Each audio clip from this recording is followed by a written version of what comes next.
¿Qué nos dicen de las últimas huelgas contra la reforma laboral y los ajustes de Macron?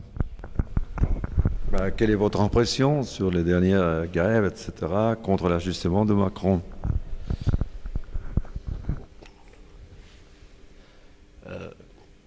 Donc plusieurs choses.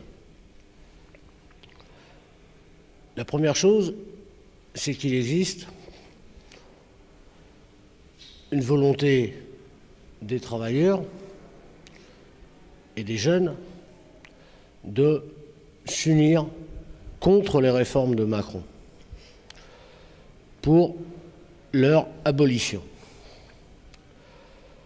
La deuxième chose, c'est qu'aucune organisation importante n'exprime ce point de vue de très large masse. En réalité, les bureaucraties syndicales veulent participer aux réformes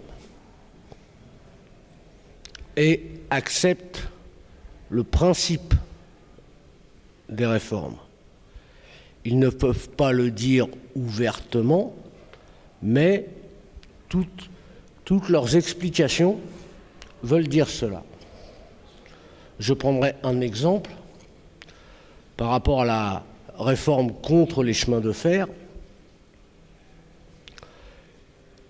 Les bureaucraties syndicales font des propositions pour le rachat de la dette des chemins de fer par l'État et sont conduits à proposer de nouvelles taxes pour amortir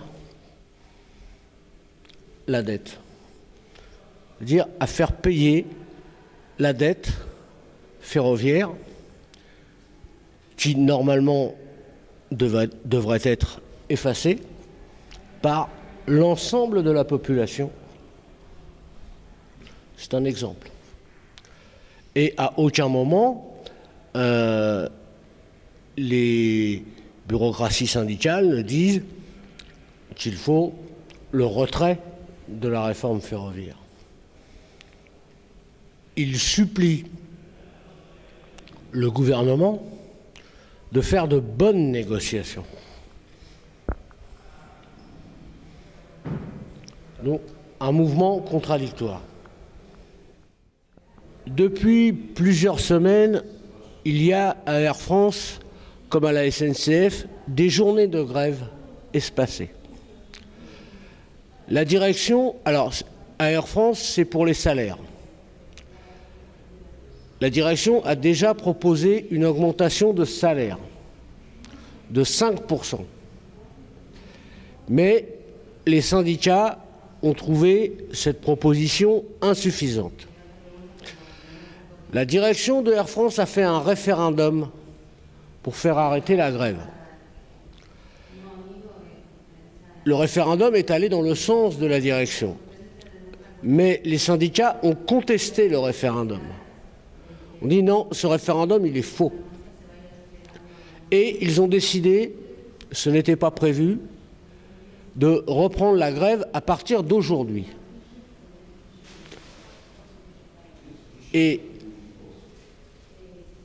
le président de Air France vient de donner sa démission. Il a dit... Voilà. Donc c'est un élément très intéressant parce que ce n'était pas le scénario qui avait été prévu par les directions syndicales.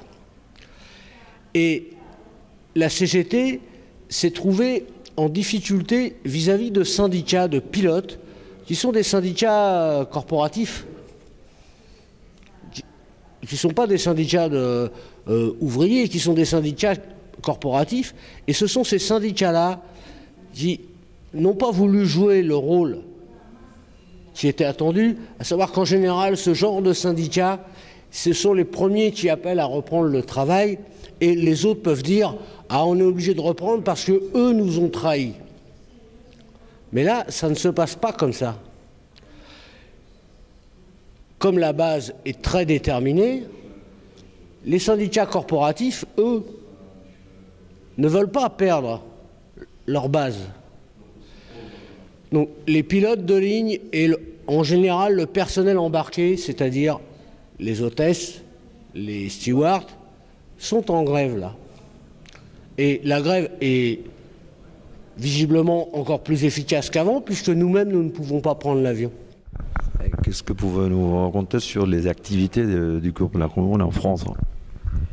Oui, alors, comme vient de le dire Daniel, sur la situation actuelle du mouvement ouvrier en France, et entre autres la collaboration des bureaucraties syndicales avec le gouvernement, une de nos campagnes, c'est bien sûr la question de la rupture avec la bureaucratie syndicale qui est dans le cadre d'une trahison totale de la classe ouvrière.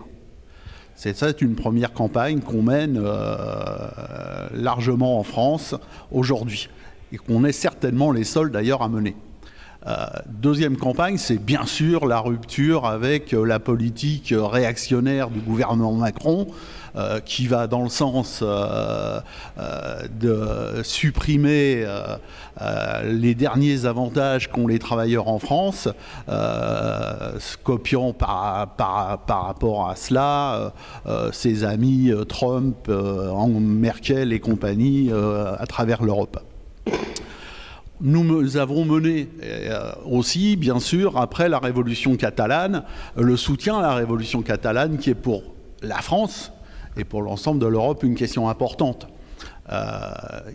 C'est important parce que, contrairement aux autres organisations traditionnelles du mouvement ouvrier qui, pour une part, sont contre l'indépendance de la Catalogne ou sont pour une position réformiste par rapport à la situation catalane, il est important de mener cette campagne de soutien à la révolution catalane et à l'indépendance de la Catalogne.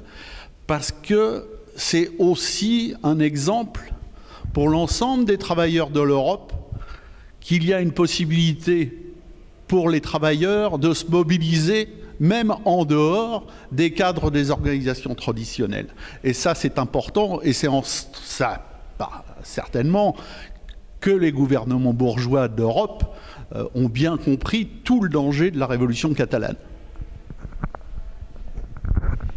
Y finalmente, ¿qué reflexión nos pueden hacer sobre esta reunión internacional que está en curso?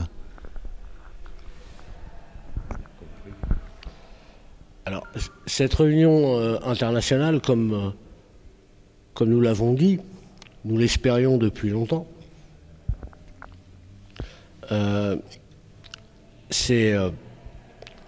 nous pouvons dire que c'est historique. Nous pouvons dire que c'est historique.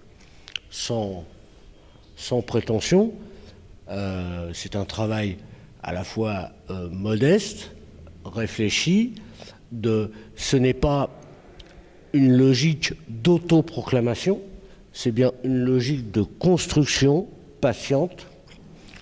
Et pour nous, pour le travail que nous faisons tous les jours, c'est